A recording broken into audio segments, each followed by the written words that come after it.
Let me give you a good philosophical phrase. All values must be won by contest. All values must be won by contest.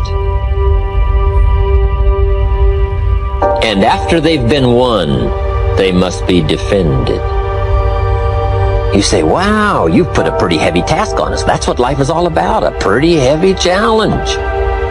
We don't give large trophies for small effort.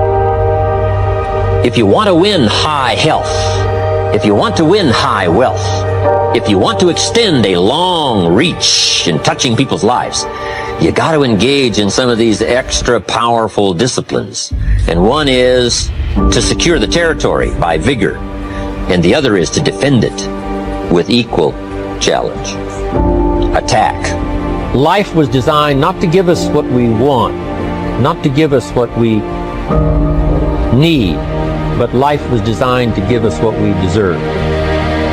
Every value in life must be paid for, and those that pay are the ones that get it. It says those that give receive. Someone says, I wish to receive, I wish to receive. You don't have to concentrate on receiving. Just become a good giver. It says those that search will find.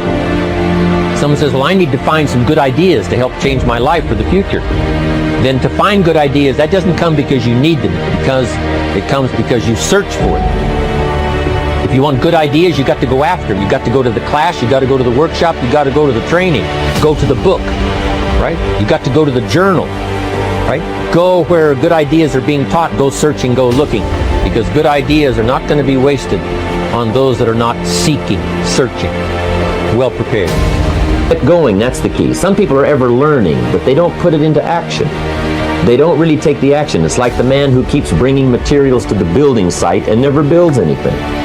He keeps bringing in the sand and the gravel and the windows and the doors and the roofing material, and he just stacks up all these supplies, but he never builds anything.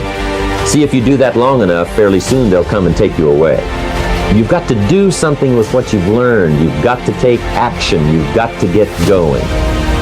So that's one of the most important things to learn, how to design your days, how to design your weeks, how to design the months, so that you take the proper action to get the proper return that you're looking for, whether it's economic or personal. Get going. It's a major key. When you change, when you get better, it'll get better. If you change, it'll all change. Don't put it on someone else. Hope that someone else will change it for you. Take responsibility for yourself. Take personal responsibility. You can't change the circumstances or the seasons or the wind, but you can change your reading habits. You can change whether or not you go for the skills, burn the midnight oil, turn yourself around, multiply your value by 2, 3, 5, 10. That you've got charge of. That you have control of.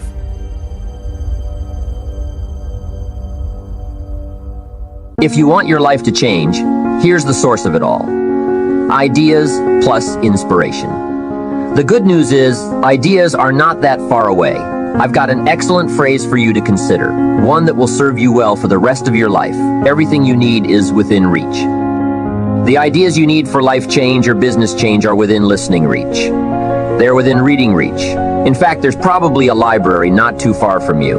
The problem is, most people pass by libraries. Very few walk in. Andrew Carnegie set up all these libraries across the country thinking everybody would stop in. But no, almost everybody drives right on by. Do you know how many people own a library card in the United States? 3%. And guess how much they cost? Nothing.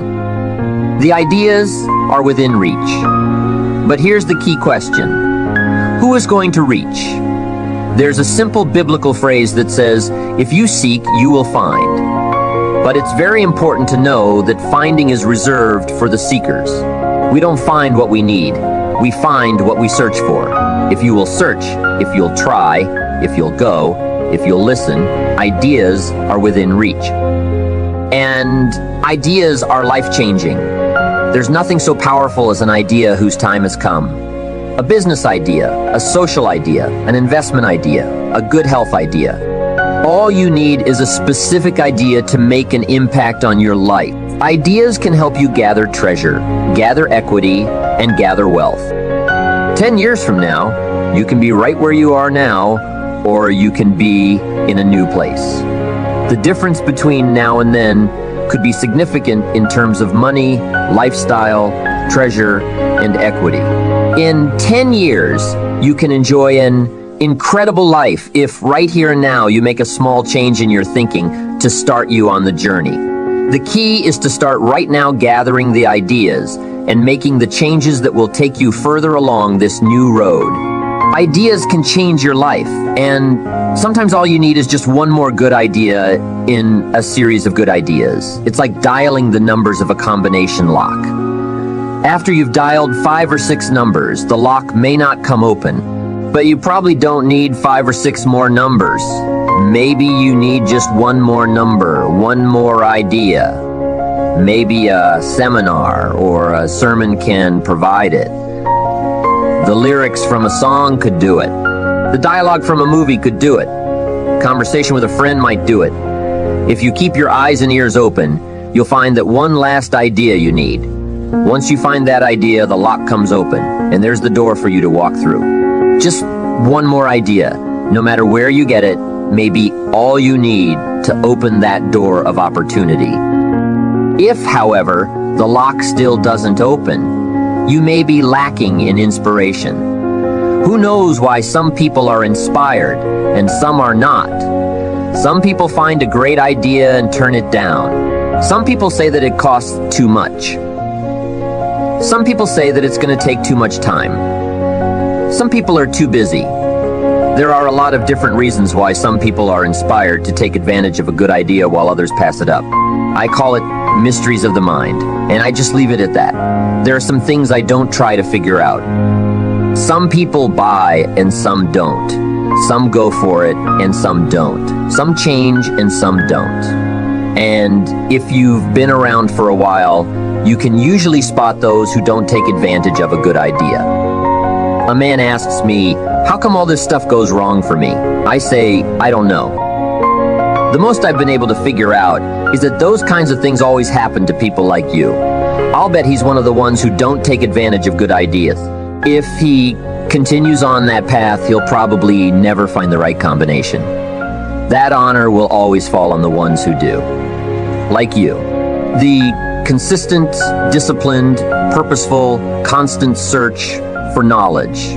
It's where the life-changing ideas are. Pursue knowledge with high expectations. Spend the money, time, and effort. They are all investments, but the payoff is so great it's hard to compare the cost to the reward. First is the money. Set up an educational fund for the programs, the books, the lectures, the seminars, and the videos you need for a constant flow of ideas and inspiration. Take a portion of your income each month and set it aside to invest in the search for knowledge. Remember, the best money spent is the money spent to cultivate the genius of your own mind and spirit. Make sure you don't spend more for frivolous comforts and conveniences than you do for education. The money is a small price. The promise is unlimited potential. The next investment is time, which is an extremely valuable expenditure. It's one thing to ask someone for their money, but to ask them for their time is a much more significant request. Knowledge takes time, precious time. The time you spend is irreplaceable. You can get more money, but you can't get more time. However, life has a unique way of rewarding high investment with high return. The major investment of time you're making now could be that small, fine tuning you need for major accomplishment. Last is the investment of effort. There is a great deal of difference between casual learning and serious learning. Learning that opens up the whole mental and spiritual process is truly an investment in effort. And this effort is the investment that opens the floodgates of ideas that can work their magic for you in the marketplace. So I don't hesitate to ask you to spend, in a deliberate and consistent fashion, the money, time, and effort required to reach your goals. These are the investments that turn on the lights, sharpen the focus, and start turning your wishes of wealth and happiness into reality. Let me share with you two of the best sources of information available. First, there are your own experiences. Become a good student of your own life. It's the information you are most familiar with and feel the strongest about, so make your own life one of your most important studies. In studying your own life, be sure to study the negative as well as the positive, your failures as well as your successes. Our so-called failures serve us well when they teach us valuable information. They're frequently better teachers than our successes. One of the ways we learn how to do something right is simply by doing it wrong. Doing it wrong is a great school for learning, but I would suggest that you not take too long doing this. If you've done something wrong for 10 years, I wouldn't suggest taking another 10. But what a close at hand and excellent way to learn. From your own experiences, when I met Mr. Schoaf, I had been working for 6 years. I started when I was 19, and when I met him, I was 25. He said to me, "Mr. Rohn, you have been working now for 6 years. How are you doing?" I said, "Not very well." He said, "I suggest you not do that anymore. 6 years is long enough to operate with the wrong plan." Next he asked, "How much money have you saved in the last 6 years?" I said, "Not any." He said, "Who sold you on that plan 6 years ago?" What a fantastic question. Where did I get my current plan that wasn't working well? Everyone has bought someone's plan. The question is, whose plan have you bought? Those initial confrontations may be a little painful at first, especially if you have made as many errors as I have. But think of the progress you can make when you finally confront those errors by becoming a better student of your own life. The second way to learn is from other people's experiences. Remember, you can learn from other people, whether they have done things right or wrong.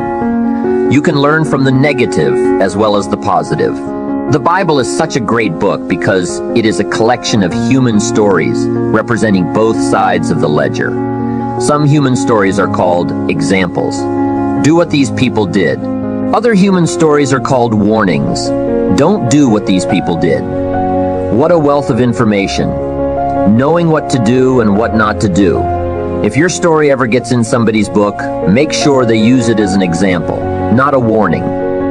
There are 3 ways to learn from other people. The first is to listen to the programs and read the books by and about people who have accomplished great things. All the successful people around the world I know and work with are good readers. They are driven to read because they just have to know. It is one of the things they all have in common. Here's an excellent phrase. All leaders are readers. Successful people also listen to audio programs, especially while they're in the car or during other times when they can't read. Programs can help all of us easily pick up new ideas and skills. Did you know there are programs and books on how to be stronger, more decisive, a better speaker, a more effective leader, have a better effect on other people, become more loving, develop a more winning personality, get rich, develop persuasive influence, become sophisticated? And people don't utilize these resources? How would you explain that? Did you know that hundreds of successful people have written their stories in books and told the world how they became successful? And most people don't want to read or listen to them. How would you explain that? They're busy, I guess. They say, if you worked where I work, you'd know that by the time I struggle home, it's late. I've got to have a bite to eat, watch a little TV, and go to bed. I can't stay up half the night and read. Imagine someone who is behind on his bills. He's a good worker and very sincere. Unfortunately, you can be sincere and work hard all your life and wind up broke, confused, and embarrassed. You've got to be better than a good worker. You've got to be a good reader and a good listener. You don't have to read or listen to educational programs half the night. Although if you're broke, it's a good place to start. All you need are just 30 minutes a day. That's all. Stretch it to an hour if you can, but set aside at least 30 minutes. Hear or read something challenging, something instructional, at least 30 minutes a day, every day. Miss a meal, but not your 30 minutes. You can get along without some meals, but you can't get along without some ideas, examples, and inspiration. There's a biblical phrase that says, "Man cannot live on bread alone." The most important thing, aside from bread, is words. Words nourish the mind. Words nourish the soul. Humans have to have food and words to be healthy and prosperous. Make sure you have a good diet of words every day. And remember that to properly feed the mind, you must maintain good balance. Don't just read or listen to the easy material. You can't live on mental candy. With good books and programs, you can tap into the treasure of ideas.